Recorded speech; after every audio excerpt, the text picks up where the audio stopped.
Assalamualaikum warahmatullahi wabarakatuh. Perkenalkan saya Adlan Muhammad Faras dari kelas SKN 01 dengan NPM 220 60552546.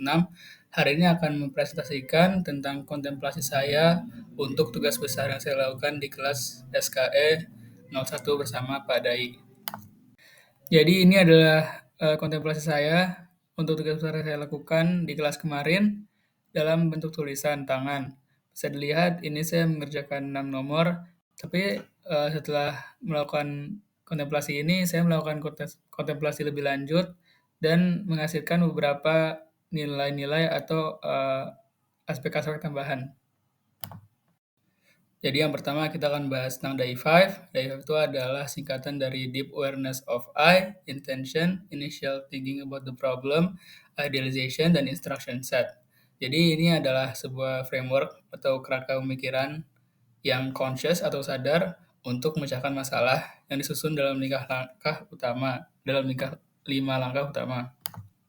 Jadi lima langkah utama tersebut adalah diambil dari nama DAI5 itu sendiri. Yang pertama adalah Deep Awareness of I, langkah dasar yang melibatkan pengingatan terus-menerus kepada Yang Maha Esa, kesadaran individu atau jiwa, dan kesadaran diri yang menyelaraskan tindakan dengan kehendak Sang Pencipta. Ini adalah keadaan nafs yang berfungsi sebagai lapisan inti. Yang kedua ada intention. Ini adalah keputusan atau tujuan sadar yang menggerakkan proses. Ini berasal dari hati yang bertindak sebagai perangkat hati atau hardware yang menjadikan niat untuk seluruh kerangka atau framework. Niat memastikan bahwa setiap langkah pemecahan masalah selaras dengan kehendak Sang Pencipta. Yang ketiga ada initial thinking about the problem. Langkah ini mencakup analisis yang menyeluruh dari pemahaman mendalam tentang masalah, memastikan pemahaman yang mendalam tentang sifat dan akar penyebabnya. Yang keempat ada idealization. Dalam langkah ini, asumsi dibuat untuk menyederhanakan dan memudahkan masalah sambil memastikan bahwa asumsi tersebut dapat diandalkan, realistis, dan selaras dengan prinsip-prinsip yang ditetapkan dalam niat. Yang terakhir ada instruction set. Ini mencakup prosedur, langkah-langkah, dan metode iteratif yang menerapkan solusi dengan integrasi sadar atau kesadaran teknis dan spiritual. Jadi aspek pertama yang saya ingin bahas tentang tugas besar saya adalah dari aspek consciousness of purpose. Jadi dalam hal ini sistem pneumatik ini untuk surgical drill saya pahami bahwa peran Sang Maha Pencipta itu adalah menciptakan hukum fisika yang memungkinkan teknologi seperti sistem pneumatik yang saya pakai. Kemudian inspirasi dan merancang ini didasarkan pada pemahaman bahwa setiap solusi teknis bertujuan untuk meningkatkan kesejahteraan manusia, sejalan dengan misi spiritual untuk melayani sama dengan cara yang mulia. Dan pneumatik ini sebagai sistem manfaatan hukum alam seperti tekanan udara yang merupakan bagian dari ciptaannya. Aspek kedua yang saya ingin bahas di tugas besar adalah self-awareness. Jadi saya paham sekali bahwa ada potensi bias dalam pendekatan teknis yang mungkin lebih mengutamakan efisiensi dan biaya dibandingkan nilai kemanusiaan. Juga saya memahami peran saya sebagai mahasiswa teknik yang cenderung fokus pada solusi teknis dan kurang mempertimbangkan dimensi spiritual atau etis dalam desain. Kemudian dalam aspek ethical consideration, ya saya pahami surgical drill adalah alat medis yang berdampak langsung kepada kesehatan manusia. Oleh karena itu, penting untuk mempertimbangkan aspek moral dalam etika dalam desainnya, termasuk memastikan bahwa alat ini aman digunakan dan presisi tinggi dan tidak membahayakan pasien maupun operator. Selain itu, keputusan desain juga harus mempertimbangkan aksesibilitas alat ini bagi rumah sakit di wilayah dengan sumber daya terbatas. Kemudian ada aspek integration of CCIT atau cara cerdas ingat Tuhan. Jadi dalam setiap langkah desain dan analisis, saya berusaha untuk mengingat bahwa segala ilmu pengetahuan dan teknologi sejatinya berasal dari Yang Maha Pencipta. Dengan mengintegrasikan nilai-nilai CCIT, saya melihat proyek ini tidak hanya sebagai tantangan teknis, tapi juga sebagai kesempatan untuk merefleksikan kebesaran Sang Pencipta yang memungkinkan teknologi ini ada.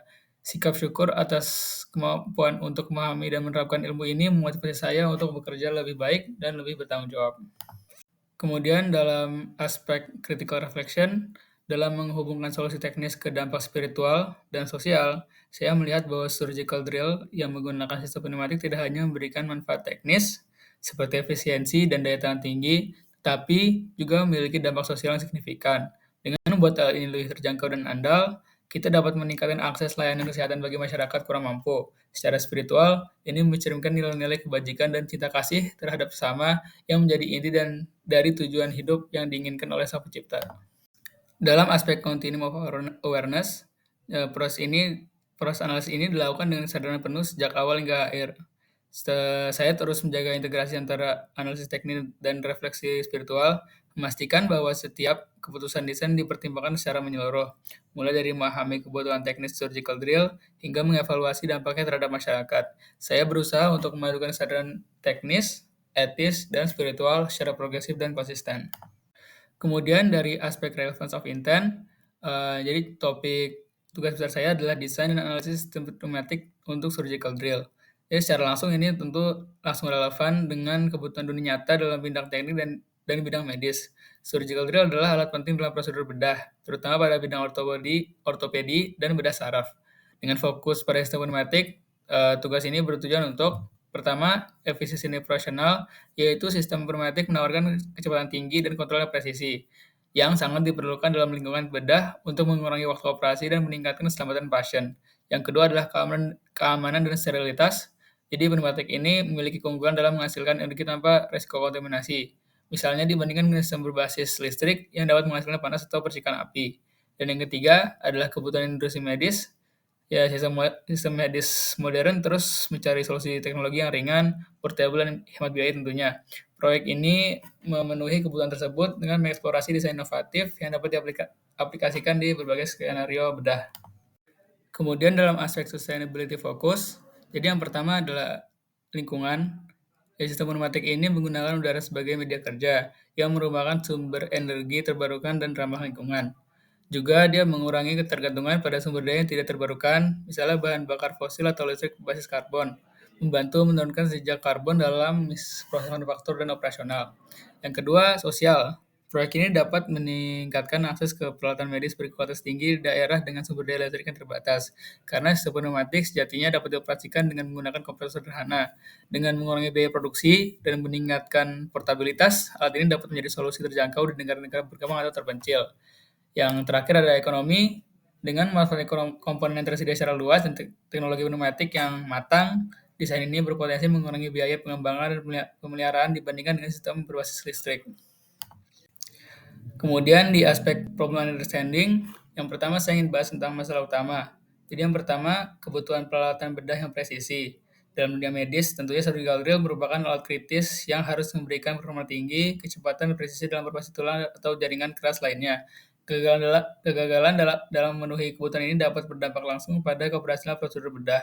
Yang kedua, tantangan lingkungan operasional. Surgical drill yang digunakan di ruang operasi harus steril, aman, ringan, dan mudah dikontrol oleh tenaga medis. Sistem berbasis listrik seringkali menghasilkan panas, resiko percikan, api, atau memerlukan kabel yang dapat mengganggu mobilitas. Yang terakhir, keberlanjutan teknologi. Tentu ada kebutuhan untuk desain lebih hemat energi, ramah lingkungan, dan ekonomis tanpa mengorbankan performa. Yang kedua ada permasalahan rekas yang dihadapi. Yang pertama efisiensi energi, bagaimana merancang sistem pneumatik yang mau menghasilkan performa kecepatan optimal dengan konsumsi energi yang minimal. Kedua ada pengendalian dan presisi. Sistem pneumatik seringkali menghadapi tantangan dalam pengendalian presisi dibandingkan sistem berbasis motor listrik. Tapi masalah ini perlu dikati dengan desain katup dan regulator tekanan yang tepat dan teknologi kebetulan sudah cukup matang. Yang ketiga ada material dan dimensi, pemilihan material dan desain yang memungkinkan alat tetap ringan, steril, serta ergonomis, sehingga nyaman digunakan dalam waktu operasi yang lama. Yang terakhir ada integrasi dan portabilitas. Alat harus kompatibel dengan sistem kompresor udara yang tersedia dan idealnya portable untuk memudahkan penggunaan di berbagai situasi medis, termasuk di daerah terpencil. Yang ketiga yang saya ingin bahas adalah pendekatan solusi. Yang pertama menyediakan alternatif berbasis sistem pneumatik untuk surgical drill yang mampu menggantikan atau melengkapi solusi berbasis motor listrik dengan pertimbangan sterilitas, efisiensi, dan keberlanjutan. Yang kedua adalah menganalisis dan validasi desain dari aspek teknis seperti tekanan udara, torsi, kecepatan, putaran, dan kontrol ergonomis. Demikian dari saya, jika ada salah kata mohon maaf. Sekian dan terima kasih.